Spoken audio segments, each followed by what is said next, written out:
Before diving into the story, imagine this. You are alone at night, watching this video with the lights low. You like to feel one step ahead of the plot, right? You try to guess who is lying, who is hiding something, and how everything will connect in the end.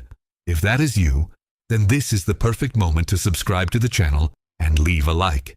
Because here every movie becomes a psychological game, and your mind is the main player.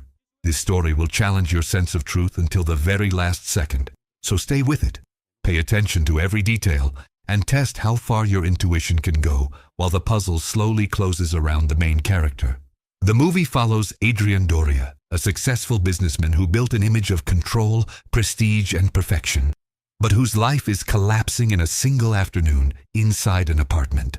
He is accused of having been found locked in a hotel room with the lifeless body of his lover, Laura, and all the evidence points directly at him, as if the scene had been meticulously prepared to remove any doubt about his guilt.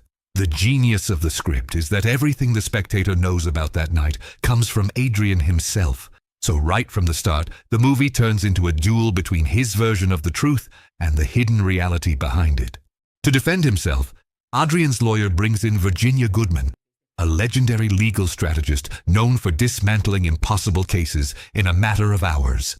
She arrives with a threat disguised as urgency. A new witness is about to appear, and they have very little time to adjust the narrative, which forces Adrián to revisit everything he has been hiding. The entire movie becomes a conversation between these two in a single room, and the script uses this limited setting as a pressure cooker, where each new detail revealed rewrites what the viewer thought was safe ground. As Virginia pushes him, Adrián begins to confess not only the hotel incident, but the chain of events that led him there, starting with his secret relationship with Laura. Their affair is not just a romantic escape, it operates as the moral fracture that opens space for all the questionable decisions that follow, showing how small compromises can gradually normalize bigger betrayals. The script builds the affair less as a passionate love story and more as an alliance between two people who get used to lying until they no longer distinguish survival from convenience. Everything changes when, during a drive through a remote mountain road, Adrián and Laura are distracted by their own tension and hit another car, causing a serious accident. In seconds, they go from being a couple hiding a relationship to being two people facing a situation that could destroy their lives, careers, and families if the truth comes out. The film explores this moment as the first big moral fork. Instead of seeking help, fear takes the lead, and they decide to contain the situation at any cost, as if consequences were just another variable to be managed. They realize the other driver, Daniel, does not respond, and in a panicked attempt to erase any trace of the incident, they place him inside his own car and prepare to get rid of the vehicle. But right when they think they can cover it up, another car approaches, forcing them to improvise a scene in which Laura pretends everything is under control, playing with phones and documents to keep suspicion away. This is where the script shows its sharpness. Every improvisation today becomes a trap tomorrow, because each lie produces a new person who unknowingly holds a piece of the puzzle. Adrián then drives Daniel's car to a secluded lake, while Laura stays behind waiting for a tow truck because his own car suddenly will not start. This separation is not random. It divides responsibility, isolating Adrián in a moment where his decisions will haunt him for the rest of the film. He pushes the car into the water and walks away believing the problem has been buried. But the script makes this the true point of no return. From here on, everything in his life is built over a submerged secret. Soon after, Laura returns with a disturbing revelation. An engineer named Tomás stopped to help, took Adrián's car to his own house to repair it, and in this process, she discovered that Tomás and his wife Elvira are actually Daniel's parents. The tension here is psychological, not visual. The horror comes from the proximity between the people who caused the tragedy and the parents who are unknowingly hosting one of them in their own home. The script makes Laura adjust the driver's seat in front of Tomás, a minimal gesture that plants suspicion in his mind and becomes a ticking time bomb in the narrative. Realizing that Tomás might connect the car to Adrián, they try to erase this new trace as well. Adrián sells his car for scrap, reports it stolen, and distances himself from Laura. In theory, every step brings him closer to safety, but in practice it expands the web of lies. adding more people and institutions that need to be manipulated, such as the scrapyard, the insurance company, and eventually the police. The script uses this to show how an attempt to control damage ends up generating a system of continuous maintenance of appearance, where every day requires a new act of fiction. The police soon summon Adrián because Tomás has reported his license plate, and this forces the entrance of another crucial character, Felix, Adrián's lawyer. Felix fabricates an alibi, placing Adrián in another country, and even manages to remove his name from the official case file, which transforms the legal system into another tool for narrative manipulation. The film subtly criticizes how power and resources can bend reality on paper while the emotional truth remains unresolved, especially for Daniel's parents, who are left with a version of events that portrays their son as responsible for his own disappearance. Things take an even darker turn when news reports claim Daniel was involved in financial misconduct at the bank where he worked, suggesting he ran away after taking money. Adrián confronts Laura and discovers that she took advantage of the situation by accessing Daniel's accounts using information she collected at the time of the accident, withdrawing money to cover their tracks, and shift suspicion onto him. This twist redefines Laura in the eyes of the viewer. She is no longer just a partner in panic, but someone willing to weaponize the victim's reputation to protect herself. However, the film avoids making Laura a simplistic villain. Instead, it presents her as someone whose survival instinct has gone beyond ethical boundaries, mirroring Adrián's own willingness to accept these solutions as long as they benefit him. The result is a relationship based not on love or trust, but on mutual complicity and fear, where each knows the other is capable of going further than they would publicly admit. This dynamic will be essential later, when Adrián tries to shift full blame onto her, while Virginia slowly dismantles this convenient version of events. At a press conference, Tomás reappears disguised as a reporter and publicly confronts Adrián, begging him to reveal where Daniel is so that he and Elvira can finally have closure. Security removes Tomás, but his presence signals that the parents have never stopped searching and that they see through the narrative that portrays their son as a runaway banker. This moment also serves as a mirror for the audience. While Adrián clings to legal technicalities and media image, Tomás represents the raw, persistent force of truth that refuses to disappear. Not long after, Adrián receives a mysterious message with a photograph of a lake and instructions to bring Laura and a large sum of money to a secluded rural hotel. He becomes convinced that someone witnessed the events at the lake and is now using that knowledge to blackmail them, dragging them physically back to the place that symbolizes their greatest secret. The script cleverly connects space and guilt.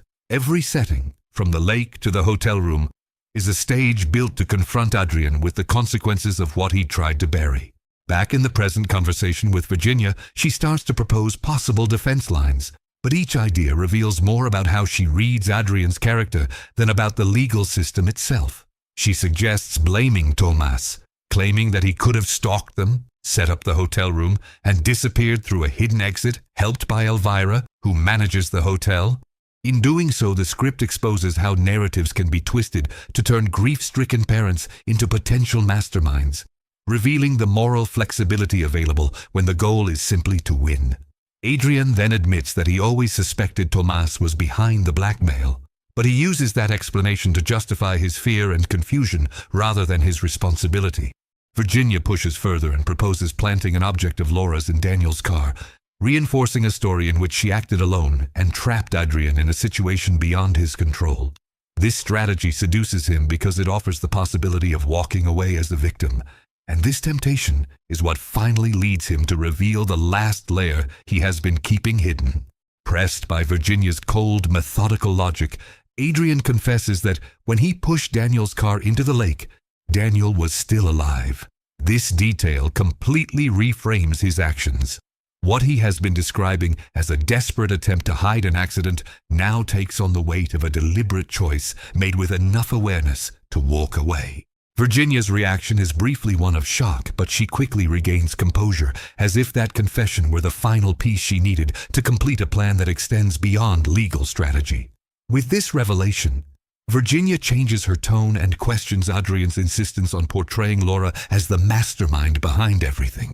She suggests that perhaps Laura had reached a breaking point and wanted to confess to Daniel's parents, arranging to meet at the hotel to finally tell them the truth, which would explain her presence there with him. This hypothesis weakens Adrian's attempt to place all moral weight on her and subtly invites the viewer to reconsider how many of his accusations are self-serving edits of the story. Virginia also claims that Tomas has been closely watching not only Adrian, but also Felix and even herself, indicating a meticulous long-term plan from the parents' side. She points to an apartment across the street and states that Tomas is there, observing their meeting, which adds a palpable sense of being cornered both legally and emotionally. This image of a silent observer transforms Adrian's apartment into yet another stage where he is being evaluated, not just by the lawyer in front of him, but by the people whose lives he destroyed.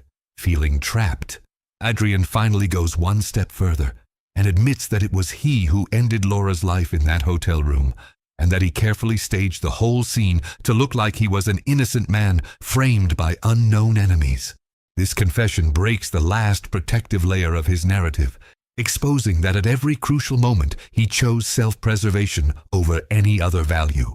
For the viewer, this is the point where the unreliable narrator finally collapses. But the script still keeps one last twist hidden, waiting for the perfect moment. Right after this confession, Adrian receives a voicemail from Felix urging him to call back, saying that he has found the other driver they once suspected had seen the accident and that this person has been silenced with money. Adrian momentarily relaxes, thinking that external threats are now contained, but a subtle technical interference interrupts the call and leads him to discover a recording device hidden inside Virginia's pen. He then notices that the notes she pretended to take are completely blank, which breaks the illusion of who she claims to be. When he looks again at the apartment window that supposedly belongs to Tomas, Adrian sees something that flips the entire movie on its head. Virginia is removing a wig and makeup, revealing herself as Elvira, Daniel's mother. In that instant, the audience realizes that the entire conversation was a carefully orchestrated performance by the very person whose life was shattered by his actions, using his own need to justify himself as a trap. The pen recorded every detail of his confession, turning his attempt to build a defense into the final documentation of his guilt. Outside his door, Tomas waits calmly while Elvira finishes her role, and he contacts the authorities with the full confession in hand. The elegance of the ending lies in how justice does not come through a traditional courtroom battle, but through the intelligence and persistence of the parents who refuse to accept a convenient lie about their son. The final sensation for the viewer is that of a perfect circle closing. Every lie Adrian told becomes the instrument of his downfall, and every detail the movie planted along the way returns with renewed meaning in the last minutes. The script of Contratempo stands out because it uses time not just as chronology, but as a narrative weapon, constantly rewriting the past as new information appears. Each version of events that Adrian offers is less a memory and more a negotiation, while Virginia Elvira patiently digs until he chooses to tell the truth with his own mouth. By the end, the spectator is left questioning how many real-life stories are also built this way, with polished official versions hiding uncomfortable lakes, unseen hotel rooms, and the voices of those who were never supposed to be heard.